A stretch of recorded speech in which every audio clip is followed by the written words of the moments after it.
Got any slack there? Hello, it is Club Call, even though Ned hasn't done what was asked of him. Thanks, Ned. It's Club Call. Right. Oh. Thanks, Ned. It's Wednesday. Another great week for Everton. Make sure you give us a call. Let us know how you're feeling about the game on Saturday against Bournemouth. A must-win game. I think They're all must-wins. They are all must-win. You're absolutely right, John. That is the absolute. Can we have this along the top? Otherwise, it's not working for me. That is the absolute. It must be. We need longer cables. Must-win all the time. Ignore it, mate. Give us a call, please, if you wouldn't mind. It's always better to speak to people. It is. But John, as you're here, let's get into. Come on, North America. You're always first. They are always first. Another piece on Josimar about 777. Every day. It's not every day, is it? Morning and afternoon. Another piece. What have you made of the piece that's gone out today about 777 partners? What, in the last hour, isn't it? Yeah. Or I saw it in the last hour. It's someone who used to work for them or with them, isn't it? From the airline. And if you just read the factual stuff, I think I'm reading factual stuff, which is about this court case in Delaware, they're fundamentally saying, because it's a former either general manager or whatever, a senior guy anyway, and a shareholder in a business that they want to see the accounts of. Yeah. Sounds like Everton, doesn't it, really? We all want to see the accounts and we have to wait to the last minute. But I don't know what happens in the state of Delaware. I don't know whether they're entitled to see them. I'm assuming they are. That's why they've gone to court. And as part of their, claim to the judge, I guess, is that they've concluded the only reason these guys from 777, who are the ultimate owners, I guess, if that's the case, won't let us see this stuff is because they're trying to hide something. So we want to see it, right? And I guess that'll play out. But it's open season, isn't it, on these guys? So, well, I suppose it is open season when there's when there's stories about them out there, and obviously lawsuits, and obviously we had last week or certainly earlier in this week we had the situation regarding the transfer ban potentially for the Brazilian club Vasco, yeah. Yeah, so it's not like these things are being made up. They are genuine. No. Things, sorry. Yeah. I'm not saying that they're fabricated or anything, because most of them actually show you the court documents, particularly the Josimar guys. They try to show their evidence. They do what journalists do and ask the guys they're writing the story about, would you like to comment? And I think the current article in Josimar, I think the last thing it says is we did ask 777 about all these who promised to come back to us by a certain time, and they haven't, so we've published, but we will update the article when they come back. So maybe they've just been a bit tardy, who knows. But it's a bit like, I know it's completely different, but as a segue into Everton, really, it's a bit like the World Heritage people taking advantage of the fact that it was a Premier League football ground that was going on a dock. They knew they'd get a lot more traction on their position than they would if that wasn't the case. So they should have anticipated this. As soon as you stick your head above the parapet around being a high-profile owner of a very high-profile football club in a very high-profile league, then everything about you becomes public scrutiny, doesn't it? And journalists. And if you look at journalists who've already written a story on you, what was it, July, August, September, October, more than 3 months ago, which is Philippe and Paul, they did all their research and wrote their article, or first one anyway, 3 months ago. And now, of course, it's all becoming rather too relevant for Everton fans. Yeah. No, that's it, isn't it? And I mean, I never saw the story 3 months ago.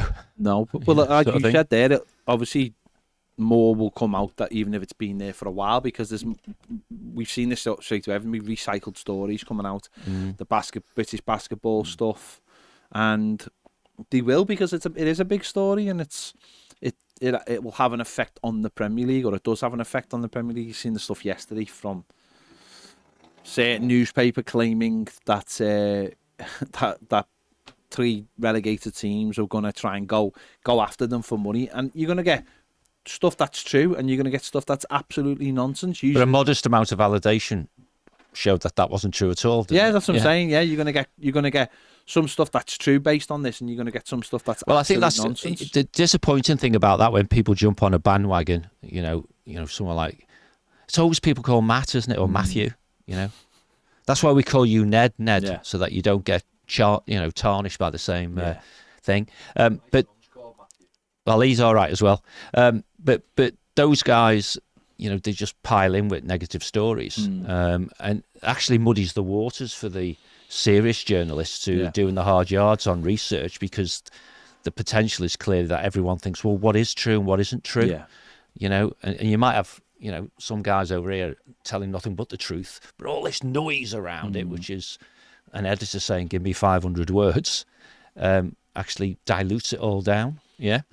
But the things that's in that court case thing are surely questions they're going to get, as Paul said on the video that we did, and Philippe said, that they're going to get asked these questions by the FCA or by the Premier League or by the Football Association anyway. So they should have the answers, shouldn't they? Yeah. No, they're going to have to. A man from Forbes saying, it's drug money, that's clearly just a throwaway, maybe done tongue-in-cheek, but actually Twitter doesn't do tongue-in-cheek, does it? So, no. So it's just a bit mad, really. And if you're an Everton fan who finds all this hard and difficult, it doesn't make your demeanour any better, does it? When we've got what will tomorrow bring? We've got 10 weeks of this, haven't we? And we've got up to 10 weeks. And we've hopefully it's a lot shorter. We've got up to 10 weeks, and also in the middle of that, we've got the Independent Commission. So we've got a lot on the plate, as well as bad form, bad results. You know what would be interesting, and perhaps I should try and read up on it, because I suspect I won't learn anything from it. But the way forget the commission just briefly, the way the fit and proper owners test gets done is, in past lives, the Premier League will say lots of people come to us and get turned down, but they never publish that, right? And they may come on, a bit like VAR in recent times, they may come under pressure to start publishing this, particularly if it gets published, if they get permission, because then you get all this subjective opinion that they won't pass the tests, and then if they do, then people are going to want to know, aren't they? Well, why did all this over here say no and you've said yes?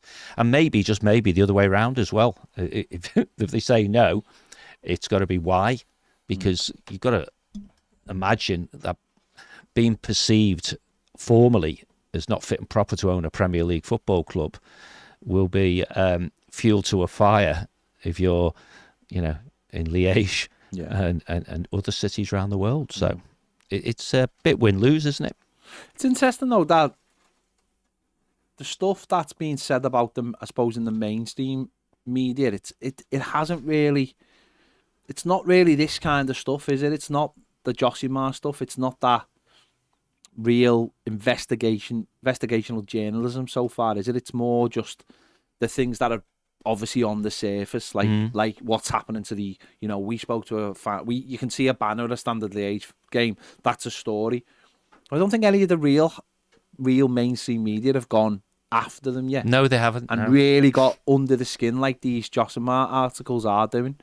I agree, and as you started talking, what popped into my head was back in the old days when you read a newspaper by going down the shop and buying it, you had your so-called quality broadsheets and you had your red tops, yeah? All digital is red top in it.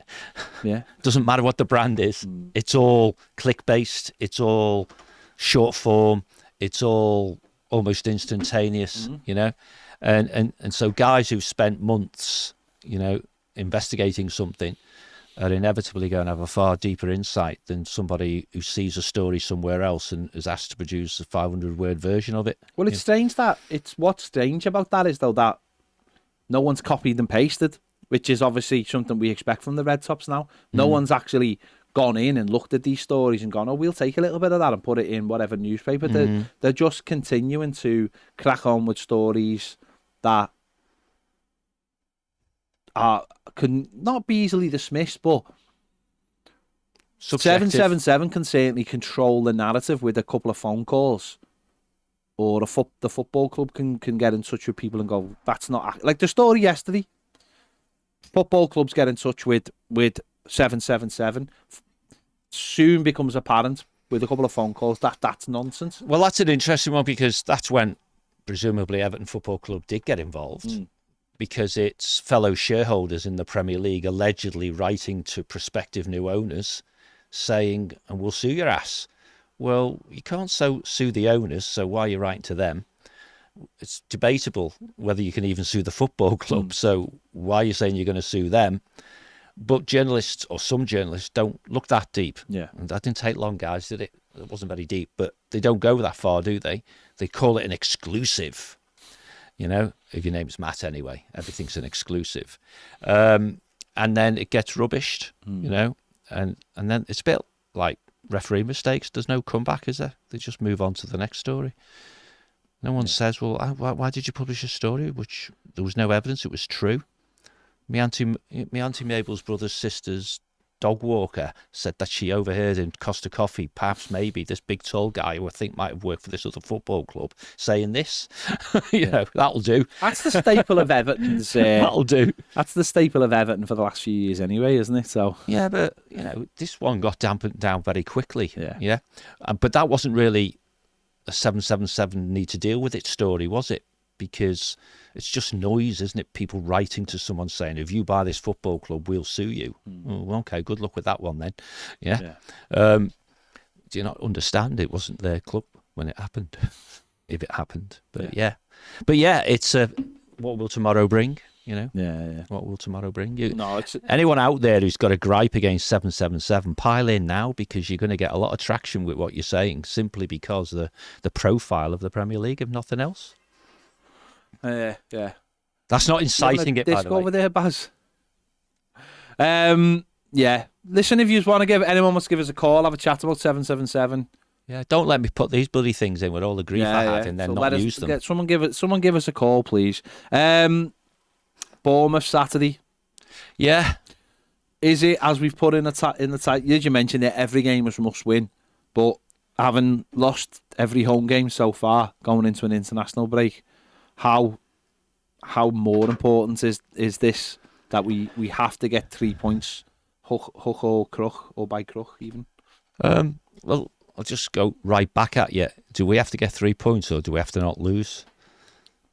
I think we need to win. I'm with you, because we were doing this at the 1 o'clock live, and my thought would be it's a must win. You know, there's a very small, ever so slightly less impact on the manager if we draw rather than lose, but is so close. You know, 1 point from 5 home games. Have we ever lost the first 5 in a row? I doubt it. Have we? Maybe. I think you got to go back. Gavin to or someone will know, or Steve Johnson. I think you've got to go back to the 50s to lose 4. That's right. I think one of the famous Everton statos did that a couple of days ago. But gosh, I don't know how far back you have to go again then to get to 5.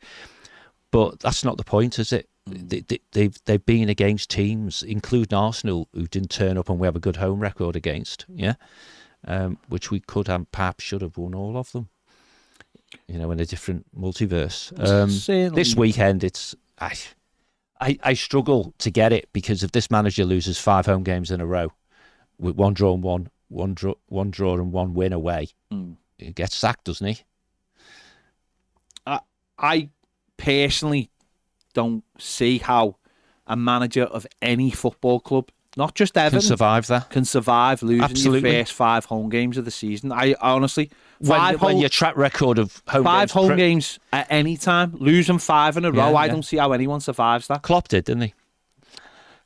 He did, and it COVID, wasn't it? Yeah, it was COVID, and it was Klopp. Yeah, but as Baz just said, he also won a lot of away games. It was a crazy season, wasn't it, for that? But no, you're right, and all the figures will get tripped out, won't they, about, well, how many home games has he had? How many wins has he had? How many draws has he had? How many defeats has he had? And these players coming out with their platitudes after every game will do better. We know it wasn't. No, have that chat with yourself before this game, not after it. You know, it's mad. So if the players are half acknowledging they never bothered to turn up, then that's got to be on the manager as well. And each of those, individually and collectively, of course, but crikey, what are you saying to them that turns them off so much after 2 good away results? Yeah. No, I mean, again, love to hear everyone's thoughts on this. I would love some calls. That's what I'd really, it's called Club Call. That's what I'd really love to see. I'd love to see some calls. The Americans on here are all for 15 asleep. minutes, and I expected a call by now because I you know what, that's disappointing. This is a phone in. Has Ned turned the call thing on? I don't know. Maybe people don't like talking for Ned. How many people are watching? There's lots of people watching. Well, come on, guys. Someone pick the phone up or press the button or whatever. One of our Premier members get the ball rolling. It's that thing. It's like the first Don't one. want to be first. It's the first one to dance at the school disco.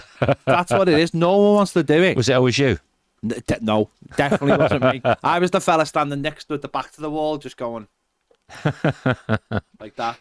I was like, yeah. So what would be playing in the school disco when you were doing that? I mean, what sort of songs and stuff? Well, it was like late 90s, wasn't it? No, sorry, late 80s going into 90s. So it was like Bros and things like that. It was like Bros and Yaz and that kind of thing. Not that I particularly like that, but poppy stuff. Yeah, I don't mind poppy stuff. I don't mind anything. I have no genre. I like what I like. I don't really have a genre, but yeah. Me, to a large degree, it's the same. Yeah, if you like it, you like it. If you don't, exactly. But that was my thing. But no, I honestly don't see our manager. I was thinking about this. I've been thinking about this the last few days because that's what you do. We've been doing this. This is our 10th season doing this. Toffee TV. And I was thinking about how many people we have been sacked. And I was thinking about the channel. I was thinking about me and thinking, have we in the past, or have I in the past, got too excited, gone too far, too fast on certain managers? And I imagine there are moments where I have and where maybe I haven't. And I'm sure Baz can say exactly the same. There might be moments he regrets where he's gone, we should never have sacked that. I know one manager he definitely regrets us sacking. And other people he'll go, maybe I should have at the time. And it's a hard balance. So when you're doing this, you don't want people to. You almost feel sometimes you're doing it for other people's sake, not your own. Like you're trying to hold back and go, no, we need to be the sensible ones here, or we need to be the ones who push this. But to me, and this is where I am now. Someone sent me a thing before. I think it was Steve Kelly, and it was three of our recent managers, Rafa Benitez and Frank Lampard and Sean Dyche, have records quite close to Mike Walker. They have. That's so true. That's three. Our last three managers have three of the worst records in our history. So part of me thinks, well, it's a club thing, isn't it? Of course it's a club thing. We've bought bad players and we've created a culture which doesn't allow managers to move forward. But then my eyes tell me something different. My eyes tell me that the managers are also very poor. And that's where I am right now with Sean Dyche. I part of me is like, I feel bad for him. He's come in, he's an emergency manager, and he's got to move on from being an emergency manager. And I think that's where Frank suffered. Rafa Benitez is slightly different because actually, he had a Redditor. He came in the summer, but he was also lied to. Couldn't get the players he maybe wanted that he thought he was going to get. He lost players. He was also had his own failings, to say nicely. And in the end, he's had to go. I'm just starting to think now, genuinely though, that the managers we bring in are just not capable of dealing with any kind of situation we throw at them. And I think a really good manager, and that doesn't mean a top manager in terms of like, your Peps or whoever else is out there we could get them. But there's got to be good coaches out there that could come in, recognise the problems at Everton and getting us playing in a certain way. Because to me, this excuse of, well, look at the players he's got, isn't that the manager's job? Isn't that literally what a manager is supposed to do? Isn't that his remit, to come in with his coaches, improve players, make the style better, Stop going on about what's happened in the past, because that's all that the last 3 managers have done, by the way, is complain about what's gone on before them or the situation. You've come into a job knowing that the job is set up like that. I think, and to be fair, I think Benitez is actually the only one who didn't know what the situation was. I think he was lied to in terms of money.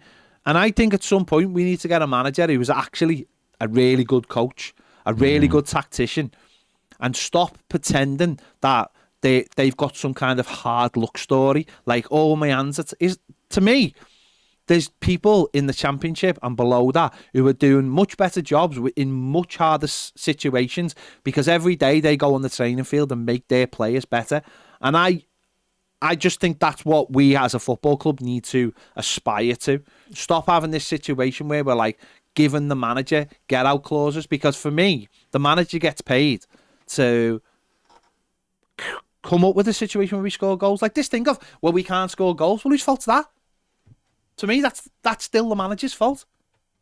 You've been given the tools. Get them on the training field every single day. Coach them. Give them scenarios that make it really tough in really difficult situations to mean they hit the target. Muscle memory. That's on him, as far as I'm concerned. So, me, personally, if he loses this game on Saturday, he's done for me. Done. So, Ditto. I don't know what you think about that was what I've just covered there. Very long one, but ditto. But I'm a sado. Look, I keep track of that stuff. No, I know you do. Right, You and I don't know when I last updated this, but out of all them managers, 12 or 13 managers, Walker, Kendall, the whole 9 yards, only 2 of them, their win percentage at Everton was better than their win percentage elsewhere. Yeah. And surprisingly, you may think, they are Roberto Martinez, probably that first great season, right? And Joe Royle. Every single one of them performed worse as an Everton manager than they did elsewhere.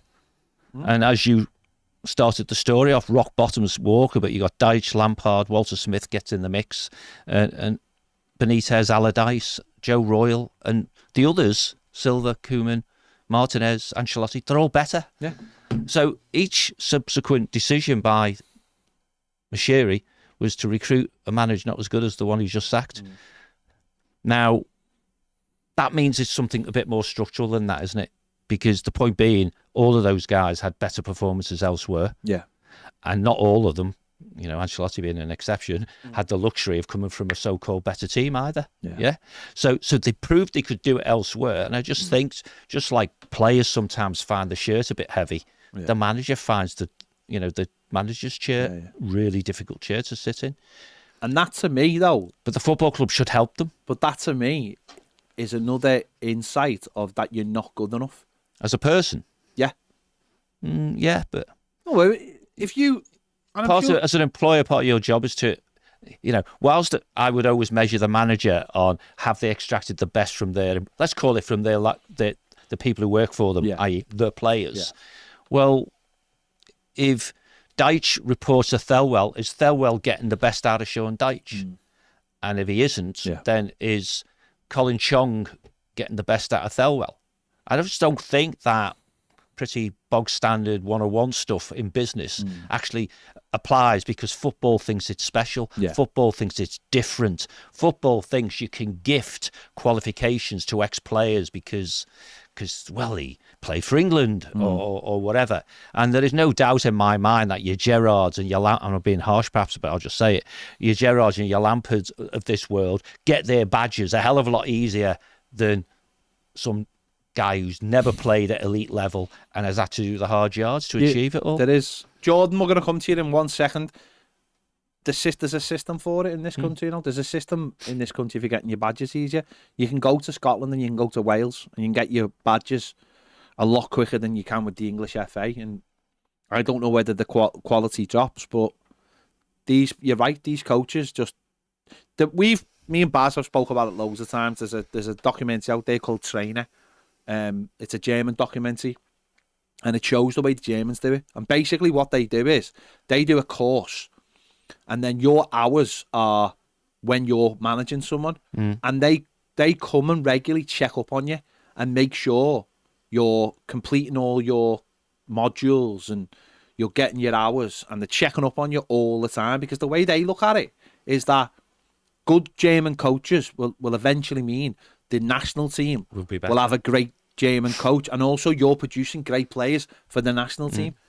Our one in this country is a joke. All our coaches go to the Scottish and the Welsh FA because, and I know it's changing because obviously St George's Park's changed things. But the whole thing, and this is what football clubs should be doing as well, by the way, so what they do in France is having a system that creates an academy to create coaches. We don't seem to have that here, and we're not creating. We're giving people like Lampard and Gerrard, Terry, free runs at it, and then they get jobs like Everton or Villa, and they fail, and people wonder why they fail. Why aren't you a good manager? You were a good player. It's like because it's a completely different job. Completely different job. Right, let's get Jordan on. He's been waiting too long, even though because I said we want people on. Hello, Jordan. Yo. Hello. Go on, mate. Hello there. Go on, Jordan. Hi there. What's up? We're all good, mate. Where should we start? Where are you anyway? Dartmouth, Nova Scotia. Oh, beautiful. Beautiful. Same place as like that one other guy who was there, Dave who I'm in the Facebook group with. Good man. No better. Yeah. You're the two Evertonians, are you? In Nova Scotia. Brilliant. Yeah, there's actually a lot of us, surprisingly. Good man. Well, it's probably. We also have a team that until recently was a scuffed team in blue that had some issues scoring. That's changed. Here's hoping Everton's fortunes change. Tell you what, I know a lot of the blame game has been played, and I'm never a fan of that. Okay. Managers, players, etc. Well, yeah, I mean, we have had Everton as a club has let down manager after manager for a while since Mashiri came in and arguably earlier. But how many very different sets of players have gone through the same bit over the same amount of time? Yeah. No, you're right. You're right. You were about to say more than that. Proceed. No. I was just going to say you're absolutely right about we've gone through lots of players. Yeah, and in this transfer window alone, we've bounced rightly in several cases 19 of them. Honestly, that's a lot. Yeah, and only got in 5. The intake is a problem there. Yeah, you got to replace them with somebody, right? Well, not all of them. Well, not all of them, but yeah, it's certainly more than 5. Yeah, absolutely. Sometimes you have to swing the dial, don't you? You have to go too far the wrong way to. I think they've gone for quality rather than quantity. We all know there is massive financial issues at this football club. There's a lot going on. We know that for a fact. So I think they've gone for quality. And again, though, that's where again a frustration is. We've spoke about this a lot. If you look at the squad at the moment, in terms of like for like players, it's not a bad squad at all. It mightn't have the depth that obviously the top teams have, but in terms of looking at the bench like we did on Saturday and gone, well, we could replace him with him and him. There's like 4 options on that bench, and that so sometimes you have to make that decision. I suppose you can't always carry lots and lots of players if the quality is lesser. But I actually think the squad is okay at the moment. Obviously, if we can cope with injuries. Yeah, also, the 5 or 6 manager veterans. Most of them have either gone out on loan or bounced outright. Yeah. 2 years ago, that was the primary thing people rightly kept talking about. Folks that have seen manager after manager off, and yet the majority of the starters have been around since 2022, I believe. And the ones that have been around for a lot longer, Dominic Calvert-Lewin, are actually pretty good. At least in isolation. Yeah. But they still manage to suffer from the same malaise as the others, which is inconsistent performances. No, it's an enigma. We talk about this quite often. There is this idea that Everton have Everton have a situation where it's like players have been playing for 6 different managers, and it's just not true. It's just not true. You've got Seamus Coleman, who obviously is injured. You've got Jordan Pickford. You've got Dominic Calvert-Lewin. You've got Garner, obviously, just Garner getting 2 spells. Yeah, so we missed a few out, yeah. Michael Keane, who's not playing, who will slowly be phased out. Godfrey's done 3 or 4, has he? Godfrey, who doesn't play. Yeah. So there's not that many. A lot of this team are brand new. There's like a lot of these players are like, it's been like 18 months or 2 years coming up to like Mikalenko and Patterson. Beyond that, a lot of this team have come in the last 18 months. So people still sort of saying, it's the players. I mean, that's just not true anymore. It's always the players. It's always the players. Yeah. Yeah. Well, everyone has to take responsibility, but that's generally true everywhere, right?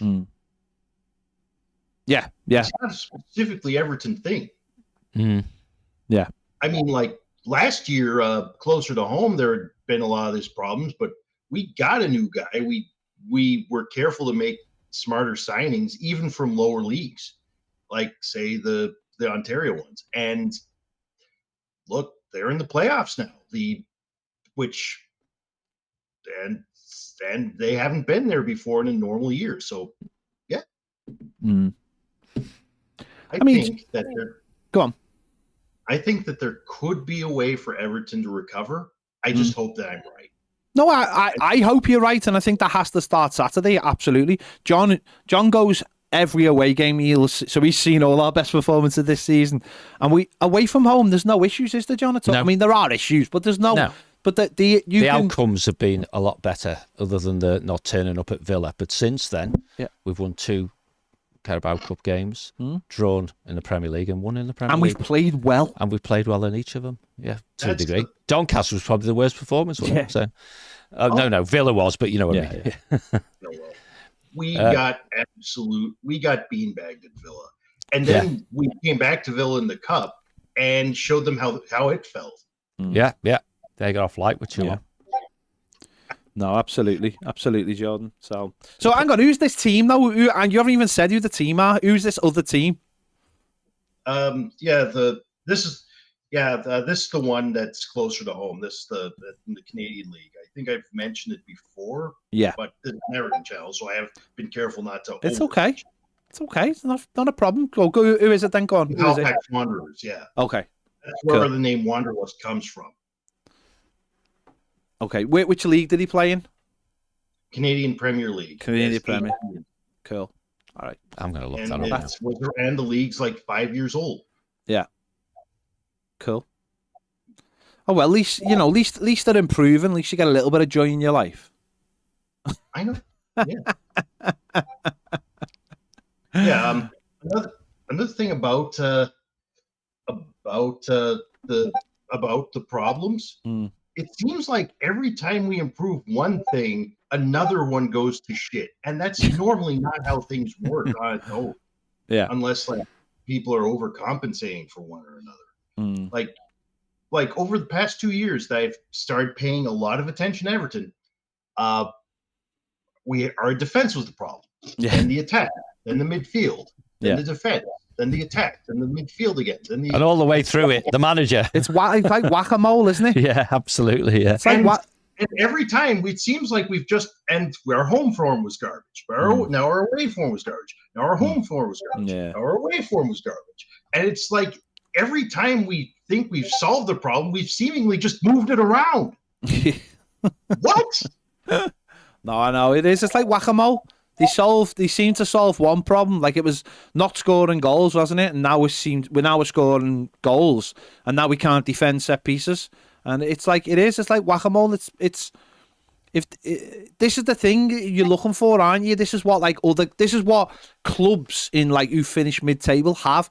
They're not particularly good at one thing, but they're also not particularly bad at like one thing. They can score enough goals. They can defend well enough. Okay, it might be amazing, but with us, our start of the season, And I'm just hoping it is the start of the season and it is almost like the manager ironing these problems out. Like he's solved one, now I have to move on to the next one, now I have to move on to the next one. I really hope that's all it is. I don't know whether it is or not, and I don't know whether he's got the skill set to actually do that. And that's my biggest issue with this manager. I'm not 100% sure he's actually good enough to solve these problems and the reason I say that is because I thought the first problem he'd solve would be the defending. Well, that's what his reputation would say. Yeah. So I thought it would be a case of solve that and you do win games 1-0. You do get those 1-0 wins at home and maybe sneak one away. But Benitez had that reputation and he didn't solve it either. I don't know. We'll wait and see. We'll see what happens. Any more to add to that, Jordan? And more to add to that? Well, originally I wasn't going to do this club call. I've been trying to keep Everton at a couple of arms length. Why is that? Thank you. I figured it would help. No reason in particular. I just figured it would help.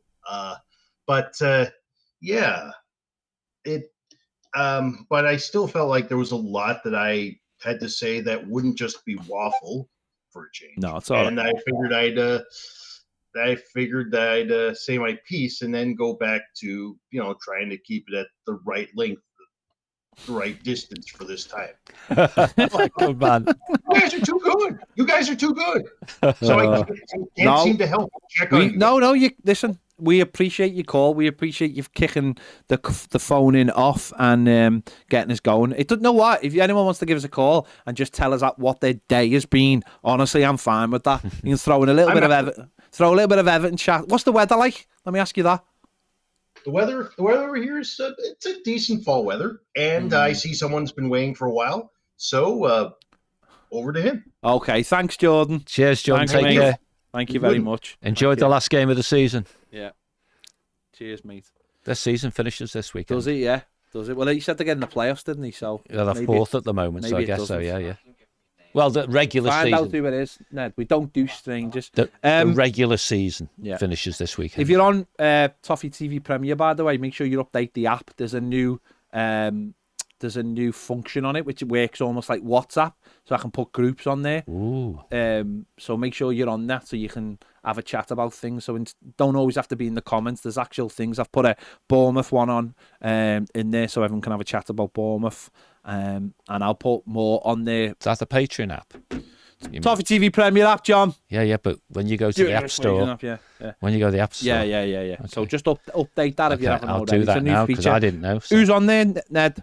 Not giving me a name still. Right. Well, tell us who your name is, or you're not coming on. If you're on Toffee TV Premier, me and Ned had a game of FIFA before. EA 24, testing it out because we're going to be doing some live streams on there. It's a good job it was only on Toffee TV Premier. If it had gone on YouTube, I think the channel would have been brought down by now. Because of things you said. The language out of Ned is it's you, isn't it? Wasn't me.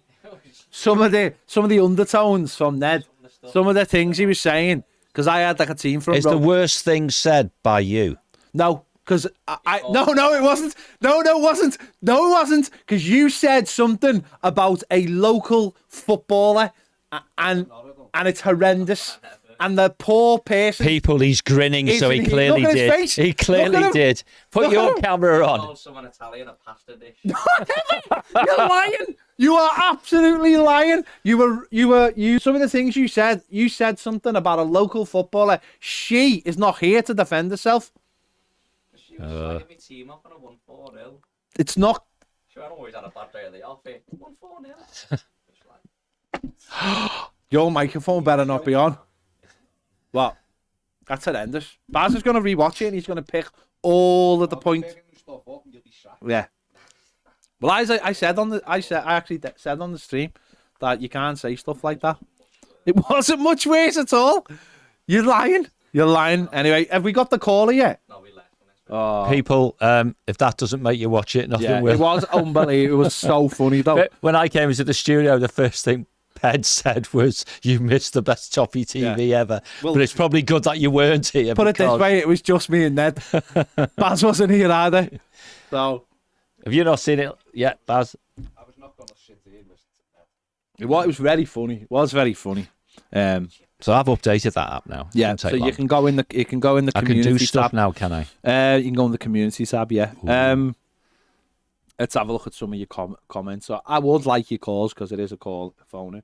Obviously, there's loads of other things to talk about. If you want to talk about, get on. If you want to talk about Premier League teams, if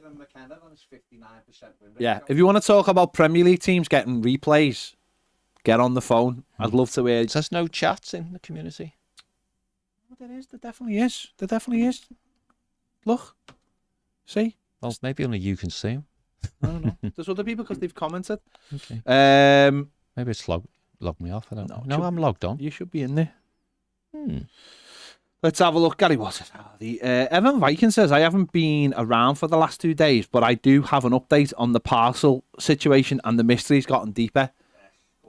Save that for tomorrow at 1 o'clock. Oh, no, we can't because, well, whatever. Just let us know.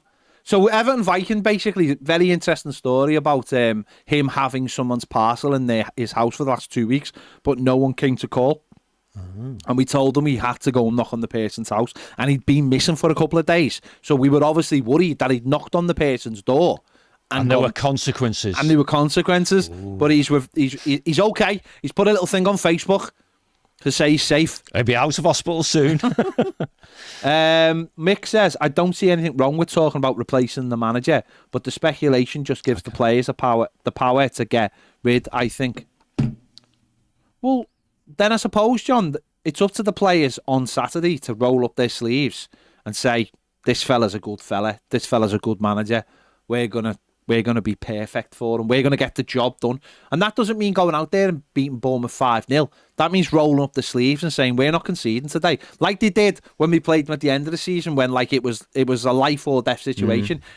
This week's got to be the same thing, because this whole thing of like, well, the season doesn't really get going, so it doesn't really matter if you lose now. Well, it does, because it means if you start winning games now, you don't have that situation in May. Thoughts on that, John?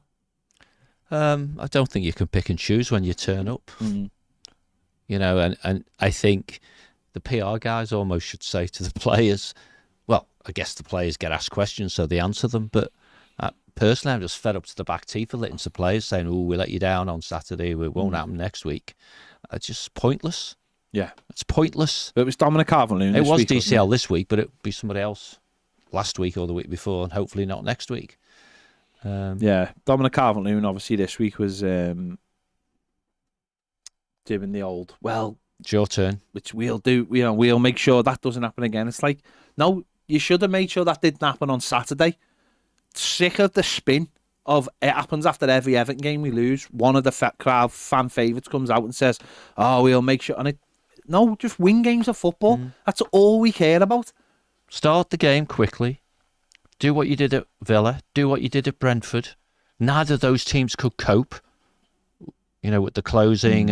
You know, they certainly couldn't cope with our movement around their box. And just say we're going to win this game. We're better than you are. We're going to do it. Well, what happened Saturday? Get the game won. Let some of the lads on the bench have a run out.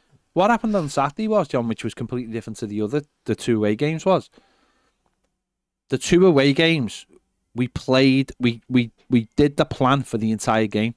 On Saturday, we got bored after 25 minutes. Yes. And certainly at half time. Oh, we haven't got that goal. At half time on Saturday, when decisions needed to be made, should have been Patterson and Harrison on. Ditto. And you should have just played the way we played so far. He didn't. He bombed it and went, we're going 4-4-2. Panicked. Yeah. The manager panicked. And that's where, as a player, what can you do? What can you do as a player? Jack Harrison comes on and he hasn't got anyone overlapping him. So straight away, it's like, well, if you want 4-4-2, you want crosses in the box, you're going to have to give someone to overlap me. And all you're doing is going long. I know we can have a go at players, but a player can't do nothing in that situation. They go out and do what they're asked to do, which is very strange. Very strange. Stan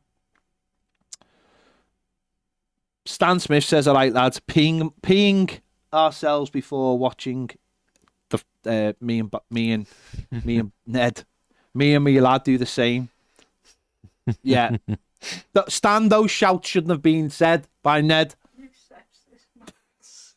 What? That was what you said. What did I say? You meant your sepsis nonsense. He was talking about you, was he? I was talking about you. Okay, Ned. Ned's lost it over there. Put your camera on, Matt Ned. Seddon says, on the managers, lads, Everton always seem to dip into managers who've always coached in the Premier League under Mashiri's ownership. Do you think we should look more globally for the next one, whenever that may be?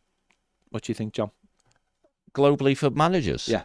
Because we think we want Premier League managers. Well, every manager's been from the Premier League, haven't they? We haven't looked outside. Bielsa managed... Carlo came from Spain, yeah. He managed in the Premier League, though, hasn't he? No, but managers with Premier League experience is changing from that. I just think that increases the risk.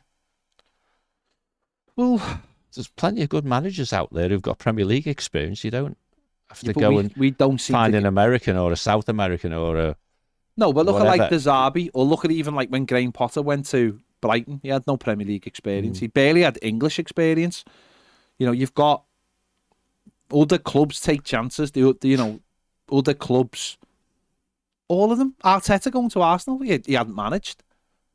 Okay, you can say Klopp and Pep Guardiola, they're different kettle of fish, and Ten Hag obviously struggling at the moment for me. But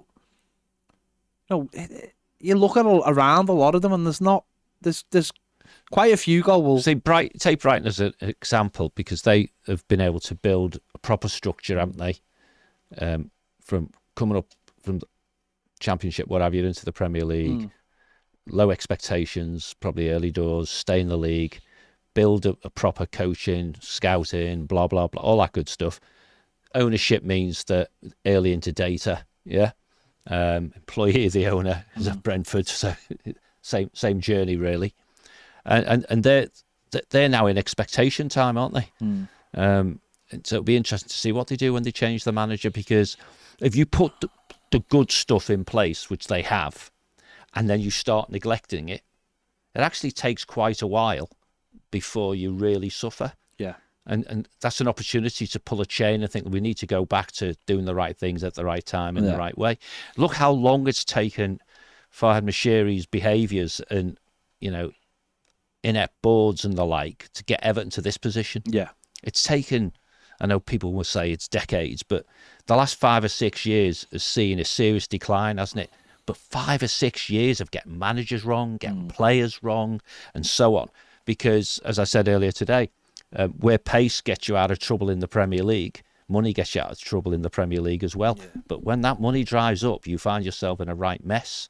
But those clubs who had great seasons last season, notably Brentford and Brighton, let's say when this season has finished, I doubt both of them will have done equally as well as they did last season. What about... So, obviously... A classic form is temporary, isn't it? But what about someone like, obviously, Kieran McKenna, who's at Ipswich, won again last night, doing brilliantly, brought them up from League One, gone into and funny enough, him and Steven Schumacher, obviously they came up as champions, I think, both doing well. But would you ever see a scenario where we would go for someone like that? Because that really is the classic Moyes route, isn't it? That's the route Moyes took, come and bring them pressing up. I think it all comes back to it. You look at your club. This is the sporting director's job. Obviously in concert with the ownership, because it's no good the sporting director say we're going to play really boring football and win games 1-0, and the owner says no, I want open, expansive football, and all that stuff. But you agree what it is you want your club to be from a cultural point of view, and every decision you make goes in that direction. I think Porton, unproven, if regardless whether they're successful in the league down. You look how many players come out the Championship into the Premier League. Unless they're with a team that gets promoted, the answer's not very many, isn't it? Yeah. And so it's seen as there's a big gap between the Premier League and the Championship. Therefore, making decisions outside of that little Premier League bubble, be it acquiring players or changing managers. And it's like there's a lovely little merry-go-round for Premier League experienced managers, isn't there? There's always going to be a job for Roy Hodgson. There's always going to be a job for Alan, eventually, type of thing, until they finally retire. But yet you can actually steal an advantage by breaking that cycle. If you go and get defined as young, up-and-coming English manager and give him a failing Premier League team full of superstars, that's a huge challenge. Yeah, it is. Right? But and when Potter got that, and it wasn't even to a huge Premier League side, he crashed and burned, didn't he? Sort of thing. But others have crashed and burned. But he didn't crash and burn at Brighton, though, did he? No, that's right, because he was given time, and the environment has to help you as well. No. You know, if the sporting director is helping to coach the manager about what this club's about, because he knows more, because the manager's just walked through the door, and therefore gives the air cover to the manager, which is in a way what Brands was trying to do for Silva, but you had a renegade owner who says, I know best, yeah? But I don't see it in short order, happening, that's going to happen because of the price of failure being what it is. Yeah, it wasn't great, was it? But he got time, didn't he? Yeah. Yeah. But a lot of those were the starter ones, though, weren't they? What was his win percentage in the last 2 seasons? His win percentage at Chelsea was 38%. So what was his win percentage, say, the last 2 seasons he was at Brighton? My argument is... The Brighton stuff is Walter Smith territory, and the Chelsea stuff is Allardyce territory. Still won more games at Chelsea. My argument for it, I mean, my argument is... Deep squad in it, yeah. Is for a new manager like that is... I mean, just for this fella, someone will get this fella. Spurs, Youth Academy. Manchester United took him. Yeah, McKenna took him. He was there. He became the assistant manager under Ole Gunnar Solskjaer. Then Ipswich took him. He's been absolutely unbelievable at Ipswich. What's that? 59%. He's been absolutely unbelievable. And what that tells me, he's a coach. Absolutely. He's a coach. And this is the thing I keep on stressing is all these managers we talk about who are good, they are coaches first. Not just managers. They don't come in and delegate. Managers don't exist anymore. Or they shouldn't. There's a lot of... It's about the coaching. It's about improving players. If players miss chances in a game, it's because they're not coached well enough. They're not practicing enough or both. It's as simple as that. It's what the manager sets up in the week. For someone like McKenna... I know you said the situation could be changing very, very soon, couldn't it? Because I've said... Sorry, let me qualify the situation thing, right? You bring a young manager, in experience terms or age or both, who's done really, really well at Ipswich, in a backwater, right? Where you might get time, you might not, whatever, right? And stick him into a cauldron called Everton, right? Which has had all the failures it's had over the years, has got a really passionate fan base who, if we're generous about ourselves, say we're not particularly patient, even though we're a hell of a lot more patient than people give us credit for, and just drop him into the environment, say, off you go, lad. 50-50 he succeeds. Put a comfort blanket around him, give him the infrastructure, give him the support infrastructure as well, and just like every other manager who's walked through the door over the last 10 years, he would do better than if you didn't give him that. You know, I'm fond, and I've said this to Ken Wright countless times, this football club watches managers fail. Yeah. It lets them die slowly. Yeah. Everyone from Martinez onwards has died a slow, painful death. Arrogant ones like Koeman have been seen standing on touchlines, clearly not knowing what to do. And you feel sorry for them, apart from the fact you realise they're going to get the sack and get 8 million quid or whatever. But as people, they don't have to have that much pain. You know, when someone rocks up like Dyche with 2 dinosaurs as his coaches, the director of football should be saying, well, actually, you can bring your own boys with you. But what we pay for our management team is X, right? If you want to share some of X with those 2 guys, that's up to you. But they're not going to be employees of us. They can be your advisors, whatever. But we have got these other 2 coaches who we want to be part of the setup. That guy's the attacking coach. That guy is the defensive coach or whatever. And the goalkeeper can choose his own bloody coach, but the goalkeeper can pay for his own coach if that's what he wants. You know what I mean? So, but put the infrastructure around them, and then it's just like everything else then. I just Paul, think we'll come to Paul in a minute. Let me just finish this and let Paul in, right? Go on. You do the same thing that you should be doing everywhere else. The owner and the director of football, therefore the board, are concluding what kind of club we want to be. Everything you do fits that. In other words, you have a plan. And if that means you're looking for a certain type of, let's call him a manager, so that I can say actually what you're looking for as a coach, if that turns out to be this guy who's currently the Ipswich manager, he gets it. Yeah. In other words, you make an objective plan and you end up with a series of managers who fit your profile. Yeah. And if you're doing it right, i.e. you're thinking of the future, the chances are it won't include a Lampard, it won't include a Gerrard or an Allardyce or a Benitez, because they're all wrong people. I just don't think in the last few years we've thought out of the box whatsoever. No, we haven't. I don't think... Sorry, the point I'm making is you don't have to think out of the box. You just have to think. Yeah. No, I just don't think we have. Frank was a great player. I'll talk about another manager in a moment. We'll get Paul on. Come on, Paul. He's still there. Is he on the ferry? Paul, where are you, mate? Are you stuck on that ferry from the Isle of Man? Well, yeah, there's another manager someone just mentioned him. So is it Ayres Fisher, the Union Berlin? So he came in 2018. They were in the second division. That's right. He's taken them up. Right to they've got in the Europa League, and now they're in the Champions League. Yeah, amazing. Like he's 57 years of age. He's managed Zurich a couple of times.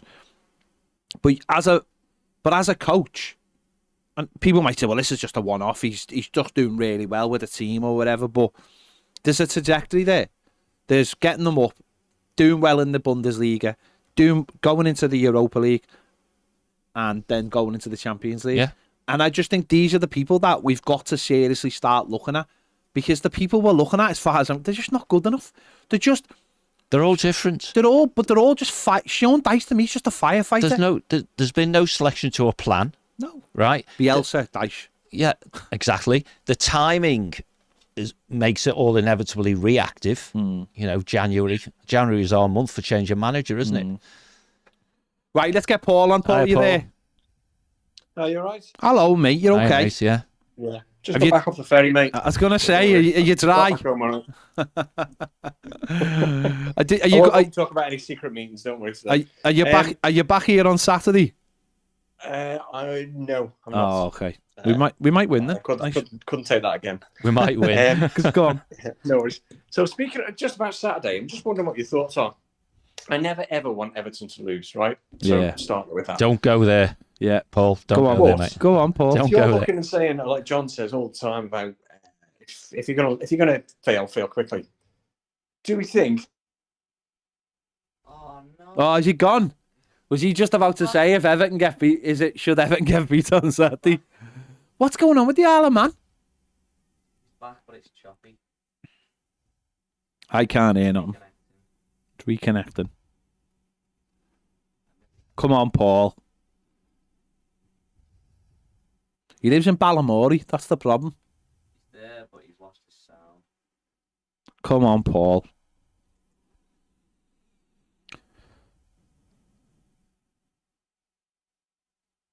He's lost his audio. But he's disconnected. I know it's Union Berlin, but it's still Union Berlin, isn't it? It's still Union. I know it's Union Berlin. One of our mates supports them and has been for a while. Good old John Dyche. It's nice to know he's recovering from illness. John Dyche, even. John Dyche. John Dyche, even. Go on, Paul. Can you hear me now? Go on. Hear me now. Yeah. Sorry. So yeah, rather than a death, like you probably jumped ahead of me there. Rather than death by 1,000 cuts, if there was a guarantee that Sean Dyche losing on Saturday would get rid of him, would you accept that? No, because I'll be honest with you, Paul. I'm still not at that point where I am desperate for him to be sacked. I'm not. I'll be honest. I don't want him to be sacked because I want him to succeed. I want every manager to succeed. I just think that if he does get sacked, if we do lose, then he should be sacked. So it's not. It's not like it's not me going, well, I hope he does. Because I honestly don't. I honestly think Sean Dyche is a good man. I think he's an honourable man. I don't like some of this nonsense he comes out, the David Brent stuff, because I know it's fake, because he said it's fake.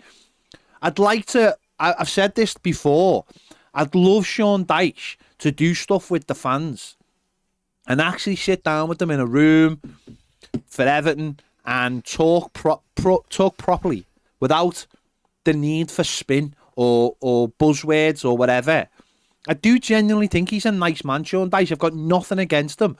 But for me, we can't go on like this. We just can't. And the theory is what you're basically saying is, and I've said this week, is if we get to January And you just got electric shock there, John. No, me on. If we just get if we get to January and we're in sticky stuff again, and we look for a manager, we're going to be looking for exactly the same kind of manager, a firefighter. Whereas, and I'd take this as sort of what you're saying is, if we were to sack him now, you could actually get a manager in who could set us up without panic stations, and almost like, well, what Villa did last season, what Wolves did last season, to actually have a decent season. But I honestly, I'm worried we're going to leave it too late again. Yeah. And we're basically you're gonna get your Allardyces, all the ones that you think, they're gonna, they'll take them out of the Maya and we'll finish, one above the dotted line. Yeah. But if you say for me, if you get somebody like Graham Potter in, I realise, a lot of people will just be saying that because he's out of a job at the moment. But somebody like that, who you think, give him time to work with players, give him time to actually do something rather than, as you say, just be panicked. I just feel now we need to. I always go what John says. If you're going to fail quickly and say, right, that's it. We tried this. It didn't work. Right, next man. I think, and I'll let John come in on this, I think it's almost a case of, as well, is we've done this that many times that you're paying your penance in a way as well. I don't truly believe that myself because I'm not you can't sack another manager. I don't truly believe that. But go on, John, what's your thoughts on that? I've got to stand by my own words, haven't I? Which is, if you're going to fail quickly. And if the decision makers, I only say that because I can't say the board, because I just don't think the board's going to make a decision, right? Yeah. But if the decision makers are questioning regularly, which they should in these circumstances, what if, right? If we haven't been speaking to potential coaches, quietly as replacements, then we're on the back foot straight away, aren't we? Because anything can happen. If you lose first five league home games in a season, with the run we've had, when you perhaps should have won at least 3 of the 4 you've already lost, then it becomes a reaction then. And if they're not doing it to a plan, therefore they haven't got someone lined up, then they're not going to do it, are they? Right? So, and we've had for a number of years a situation where the owner's trigger happy, and therefore there's no logic to the timing of when the trigger gets pulled, Now we've got a situation where a considered decision could be made. Frankly, a considered decision could have been made already, which is logically, if we lose on Saturday, he's getting sacked straight after the game, end of. And we know that we've got 1 or 2 options to bring in, and we'll appoint someone before the end of the break. Yeah. Do you think they've learned their lesson, though, John? No, absolutely not. Which is why Ped's grinning, because he says this business doesn't have the wherewithal to behave like that. Do you know what? I wasn't grinning because of that, John. Know what I was grinning about? I was grinning thinking if they sacked them after Saturday, the new manager's first game would be the Derby. But then I thought to myself, we wouldn't get a new manager in by the Derby. There's not no chance on earth we get a new manager in. What? It would be a free hit, absolutely. Yeah. So Moisey should have played Man United, shouldn't he? We wouldn't have had all these problems. Sorry, mate, you were going to say?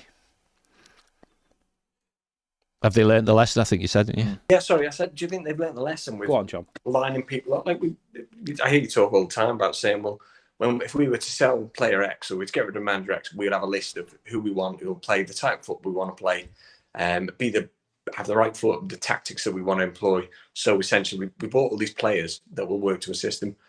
Do you think that after the last 4 or 5 years, 12 managers that we've had, whatever it is, over the last 6 years, do you reckon they'll actually put that into practice and thought, do you know what, we should actually learn from these mistakes, or do you think we're going to keep repeating them until we get a new structure in place, a new owner in place, or whatever? See, tomorrow never comes in my world. So if they're waiting for tomorrow, then it never comes, does it? The director of football, certainly under Brands, would say he wasn't allowed to do the job properly because left to his own devices, he wouldn't have sacked Silva, right?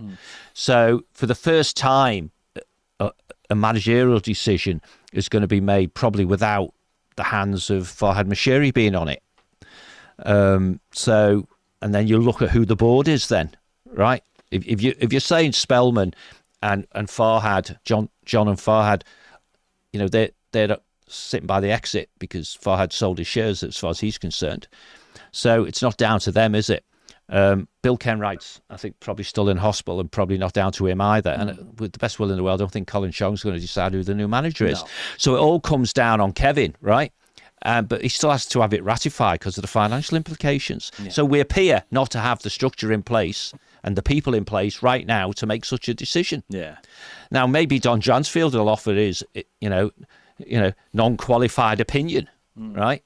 And maybe they'll get a little bit of input from potential owners, but ultimately the board of Everton Football Club has to make the decision, and it just isn't really a functioning board. Yeah, it really isn't. Dangerous game. Thinking if we said that the 777 people make a decision, and then things don't go the way that they expect them to, and they're not ratified as a fit and proper owner. They can't. Yeah, I'm not proposing. I've banged on about this for 5, 6, 7 years, right? They would just be, probably Don Dransfield and perhaps Johannes Spors, his sporting director, they would just be offering their opinion, right? And it's up to the board to make the decision. Farhad Moshiri made decisions and executed them, and the board just rolled over and let him, right? And we are where we are. But I just don't see any structure there right now that would lead you to an accountable decision being made about the manager. Therefore, the easiest thing in the world is not to do anything, isn't it? And if Sean Dyche is living in a world where he thinks there's no chance me getting sacked before the ownership issue is resolved, does that make him perform better because he's got less pressure on him? Or does that make him perform worse because he's got less pressure on him? I don't know the man well enough. I agree with Ped that he seems a good enough guy.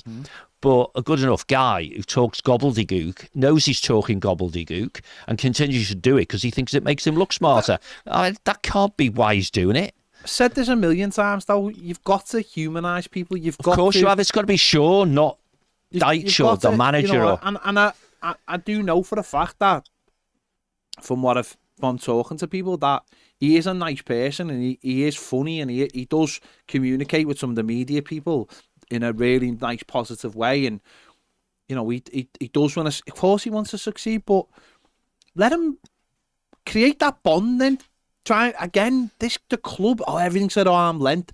They're terrified of us. They're absolutely terrified of us. Greatest asset is this fan base, and I imagine right now they're running scared because of everything going on. They'll all be sitting here wondering how they're going to justify their own jobs to when 777 come in. And that will make the culture even worse, I think, in the next few weeks. I really do.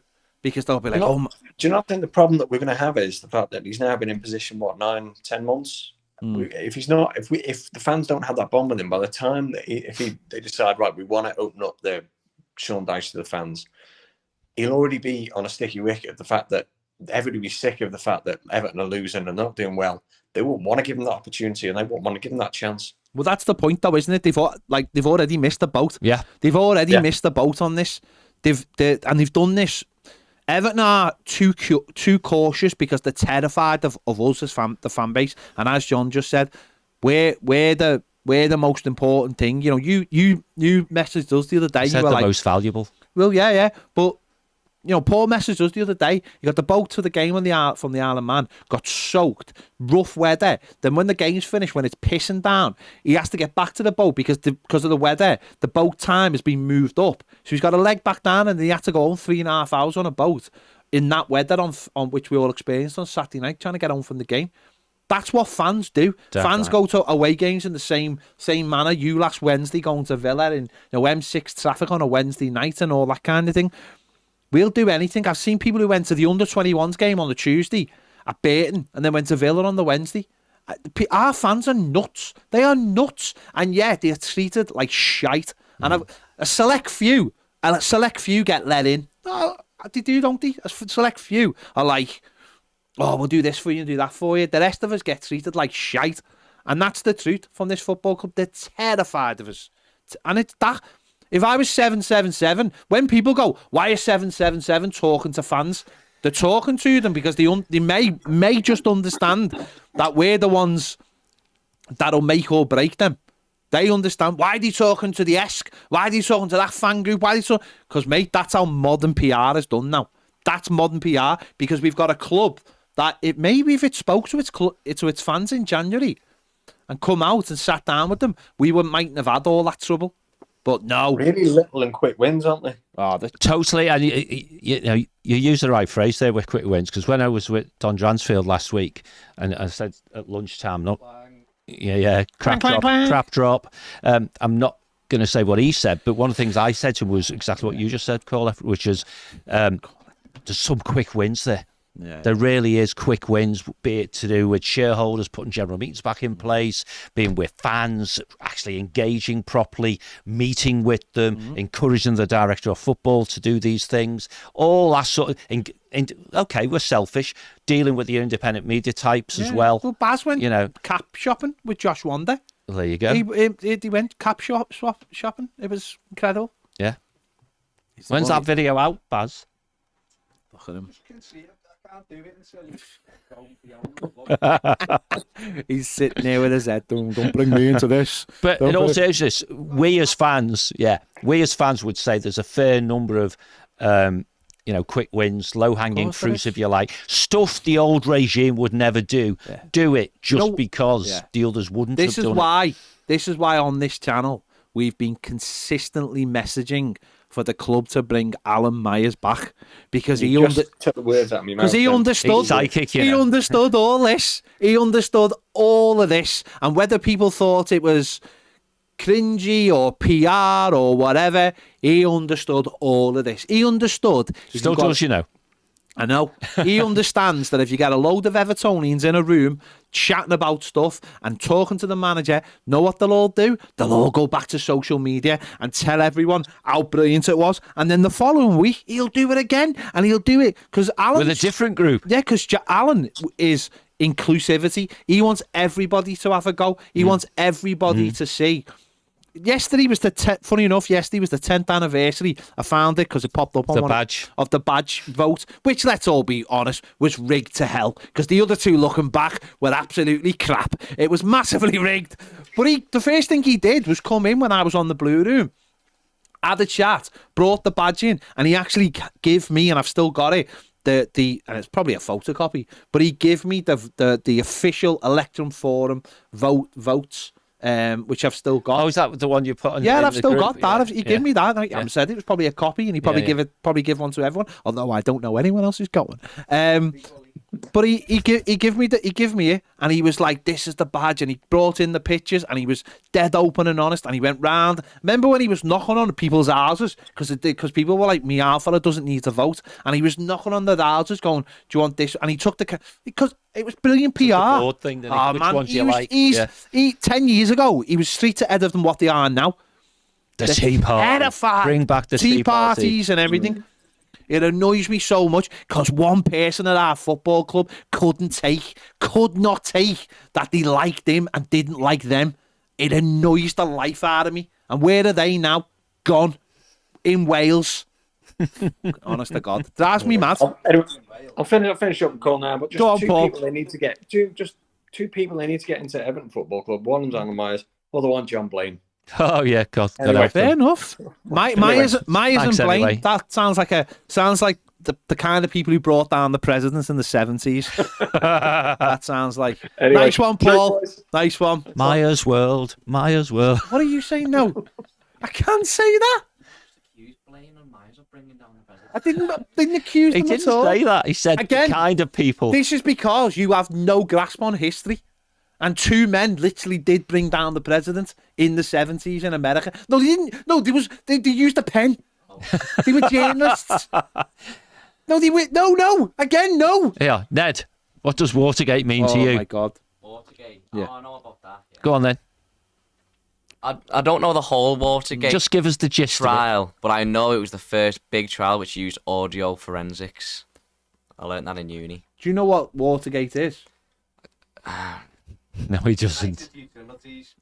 I remember. Do you know what's the Forrest Gump reference to Watergate? Do you know what's weird? Where they found the men investigating the hotel. Do you know what's weird? We saw Watergate when we were in America. Yeah. We saw it, like physically saw it. The hotel. It's a hotel. Yeah. But everything now is. See, you come from a generation that thinks anything with the word gate after it means something. Something bad. It's a hotel. No, it was a trial, wasn't it? But I just can't remember what it was for. A trial by media. What did they try and? They sneaked into it. Don't worry about it. They basically found out the president was a liar. He was being naughty. That was it. Yeah. Yeah. That was it. And they broke into the hotel. Yeah. To with torches. To go through the offices of the Democrats. Yeah. And all that. And Forrest Gump rang the police. Forrest Gump was there. Somebody broke into a hotel room here. Ping pong. There you go. Ned does his history through Forrest Gump. To be fair, John, when I was young, I did most of my history through films as well. There you go. You never jumped in the water, did you, when you were there? No, we never. Like Jenny. Yeah. Jenny. My Jenny. We did Captain America, didn't we? Next to the mirrored water. Yeah, remember? On your left. On your left. Yeah. The mirrored water. The mirrored river. Was that was that after he went off to buy drinks? That was after. No, that was before. No, afterwards. Yeah, that was after he bought the drinks for nobody. Well, he did buy drinks. He just for some people. The one I bought you, John, you poured down my neck. I was like, oh, that's nice, and then it went sticky. And I went, what was that? Sorry, what? No, I know. It's just no, I know. Deserved it. Terrifying. Nice. The new Brighton manager, isn't it? Right, we've got about another 10 minutes, so if you want to, you can still get a call in, because we only had 2 calls. That's bad. That's poor. The view has gone up or gone down? The views have gone up. The views are fine. So we haven't scared anyone off then? No. I'm just looking for, let me see if I can find any standouts. David Holroyd says, always reactive, never proactive. The club? Yeah. Al Clark says, Dyche does not win games in September. Why would you sack Dyche and hand him to Burnley or one of the other teams around us? That's a very logic clever. There. Yeah, there's logic there. We might be all right, and we can try and save them. I just don't see anyone else giving him a job. I don't see Luton aren't sacking their manager. Burnley's not sacking their manager. He's never going back to New Burnley. No, never going back to New Burnley. It's a different Burnley. It's not the same Burnley it used to be. Just look, a lot of people commenting that. Yeah. A lot of people on Premier Ned not happy with your comments from the FIFA video. People do get walked. Oh, they've been and watched it. People are quite disgusted. I think people should. We did it live. Oh, was it live? We did it live on Premier. So there was no going back then. There was no going back. Once Ned started spitting words out about ex-football players. She spat words out about me.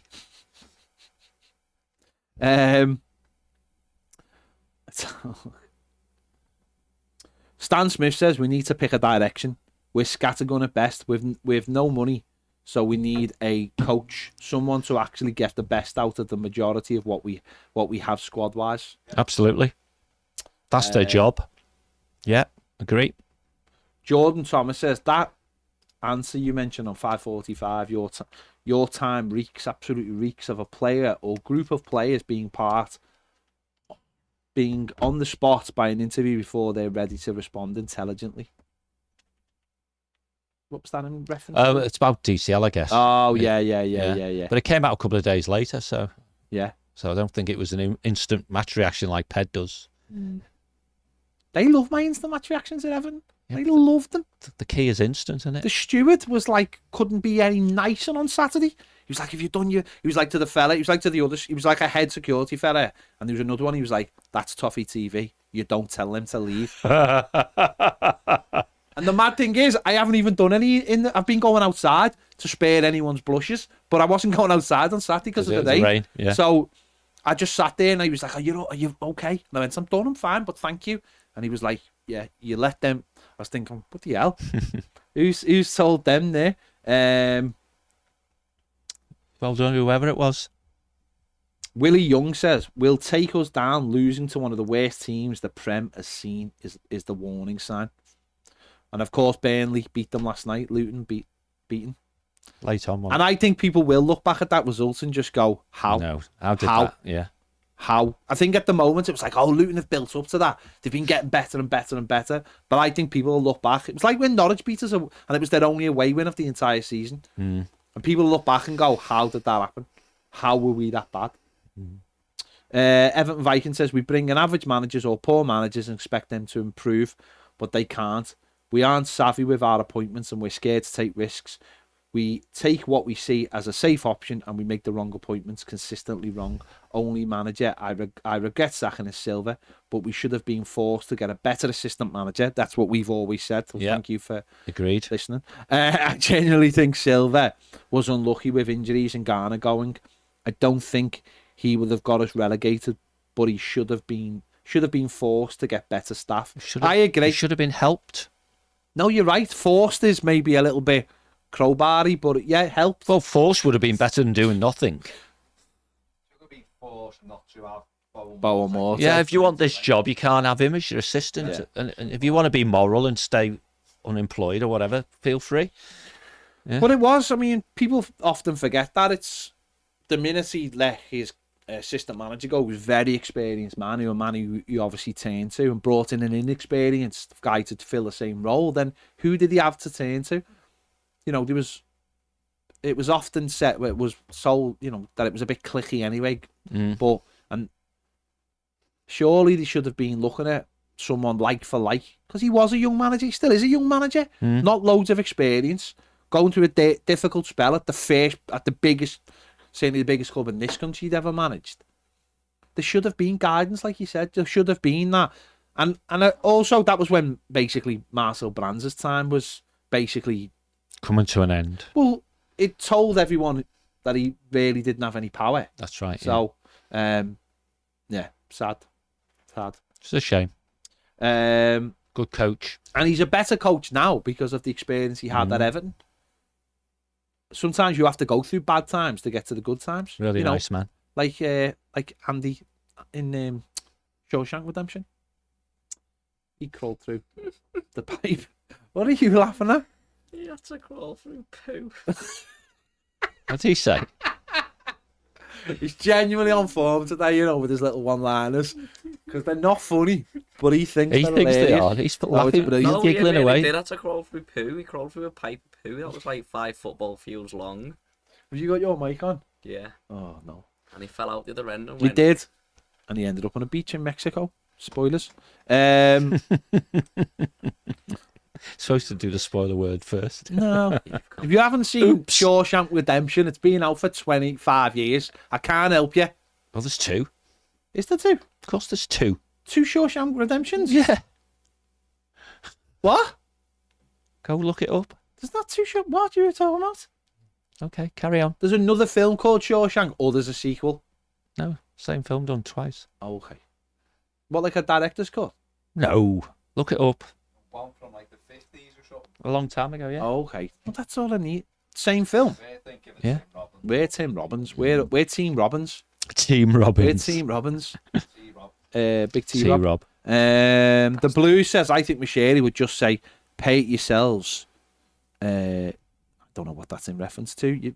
I hate the way people comment with each other. What are you talking about? I'm trying to find good comments. Let's have a look.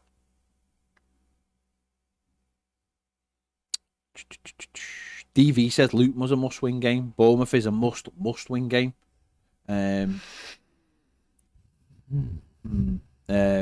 John Shaw's was last night's result what Everton wanted. I think the draw would have been better.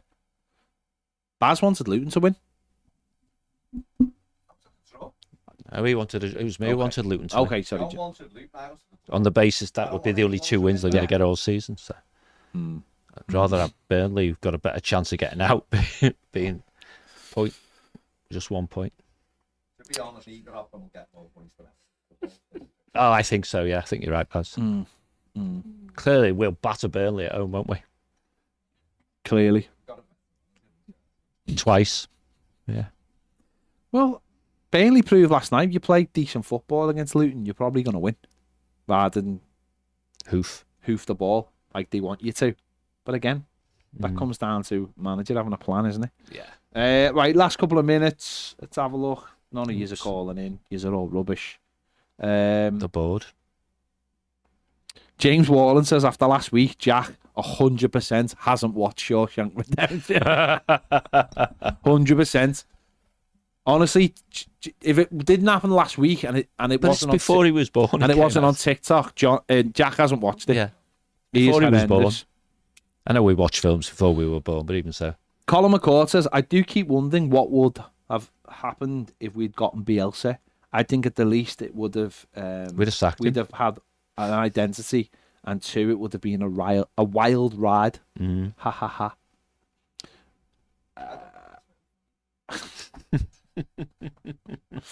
I think we would have got relegated, if I'm honest. Well, yeah, we'd be top of the championship, like just rubbing it in everyone's faces. Going, yeah. I think we'd be like Southampton right now. What are you whispering for? Mr. Blue Sky says there isn't 2 Shawshank Redemption, John. I'm winding you up. Oh, jeez. See what you've done there? You've used your age to trick us. I love. Who said that? Mr. Blue Skies. Hey, Mr. Blue Skies. Did you have to look it up though? I knew there wasn't 2. No. I just didn't want to. Just didn't. No, but it's a cracking film though. No, it's a great film. What a great one of the most underrated films of all time. Did nothing in the cinema. Really? It did nothing. But it's regarded one of the greatest films of all time. Properly overlooked at the Oscars as well. Like, did it win anything? Didn't win anything. Do you know why? Wow. Because it wasn't a remake. I'm sure the film that won that year was like dreadful as well, like a proper rom-com crappy film. Dragonheart. So it was 94. We can see who won the Go Oscars. on, let's. Before 94. We go, we'll find out who won the Oscar. It'll be in 95, wouldn't it? Yeah, best film. Would it be Braveheart? Oscar best film. Tense this, innit? 1995. Tense this. Are you ready? Freedom. Forrest Gump. In 95. Yeah. That's because so many people wanted to learn about Watergate. And was Shawshank Redemption in the same category? Because what should have happened is one should have won best film, one should have won best director. That's how normally they split them, see? Best supporting actor. Who? Andy Dufresne. He's not the supporting actor, in it. Red. That's not Andy Dufresne. Red. Who's the actual actor? Morgan Freeman. Okay, can I have that? Guess what? Guess the other film Andy Dufresne's actor was in, which you and me like. John Cusack. Grosse Point Blank. No. Okay. What then? I can't remember what it's called. I was hoping you'd say it and we'd know it. So John Cusack's got a record store and he's the enemy. High Fidelity. High Fidelity. Film, yeah. He's got a ponytail. The nominees. Go on. The nominees are? In no particular order. 4 Weddings and a Funeral. Oh, Hugh Grant. Quiz Show. Pulp Fiction. Oh, great film. Forrest Gump. The Shawshank Redemption. So got shortlisted. It's a good year, that. What a That's year a good year, that. Not like the greatest film. Not sure about Quiz Show, but that's a good year, that. And who won Best Director? Just before we go. The Blue says Ned giving off serial killer vibes there. Best Director. Hardy. Danny Hayes says Shawshank is based on a Stephen King book. There isn't another film. That's the same. It's actually, isn't it a short story rather than a I'll have to check who won. This is the short list. Okay. The short list was Robert Redford for Quiz Show. Okay. Quentin Tarantino for Pulp Fiction. Gotta be Tarantino. Robert Zemeckis for Forrest Gump. Krzysztof Kalowski for Three Colours Blue. And Woody Allen for Bullets Over Broadway. Are you messing? So Frank Darabont never got nominated? That's a joke. That's a joke. That's disgusting. Danny Hayes says Stephen King gave back the check he was given for the movie rights because he loved the film so much. And the winner was Robert Zemeckis for Forrest Gump. Forrest Gump. Fair enough. It swept the boards, but Stephen King, of course, famously hates The Shining. But he likes Doctor Sleep. Okay, there you go. He hates The Shining. Which is the sequel. So there you go. Right, we're going. If you're not going to call in, we're just not going to sit here anymore. Happy days. We've got things to do. We'll be back at 1 o'clock tomorrow. 2 more sleeps. 3 more sleeps. It'll be more than a game at 1 o'clock tomorrow. The press conference isn't until 2:30 then, though. So anyway, that's good because the production company's coming in tomorrow. Good, excellent. I don't know what's going on. Right, there you go. Thanks for watching. See you later. Cheers, guys. Enjoy.